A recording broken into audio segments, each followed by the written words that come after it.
নতুন প্রতিভা খোঁজার অভিযানে মাঠে নামছে বিকেএসপি।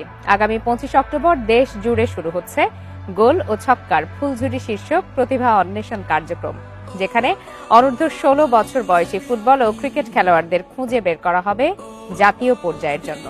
বিকেএসপির ডিজি জানিয়েছেন, বাছাইকৃত খেলোয়াড়দের তথ্য দেওয়া হয়েছে বিসিবি এবং বাফুফেকে। দেশের ফুটবলে যেমন গোল স্কোরারের অভাব রয়েছে, তেমনি হার্ড হিটার ব্যাটারও সীমিত। বিষয়টিকে মাথায় রেখে দেশব্যাপী এক ব্যতিক্রমধর্মী ক্রীড়া প্রতিভা অন্বেষণের আয়োজন করতে যাচ্ছে বাংলাদেশ ক্রীড়া শিক্ষা প্রতিষ্ঠান বিকেএসপি।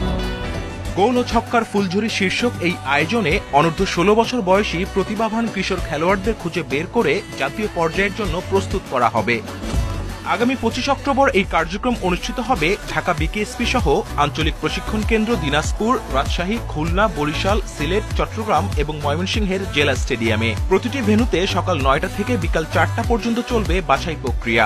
দেশের 8টি বিভাগ থেকে ফুটবল ও ক্রিকেটে 2 জন করে মোট 16 জন প্রতিভাবান খেলোয়াড় বাছাই করা হবে। আগামী 1 নভেম্বর ঢাকা বিকেএসপিতে অনুষ্ঠিত হবে চূড়ান্ত বাছাই পর্ব। অনূর্ধ্ব 16 বছর বয়সী আগ্রহী খেলোয়াড়দের জন্ম সনদ, 1 কপি পাসপোর্ট সাইজের ছবি এবং প্রয়োজনীয় ক্রীড়া সামগ্রী সহ উপস্থিত থাকতে হবে নির্ধারিত ভেন্যুতে।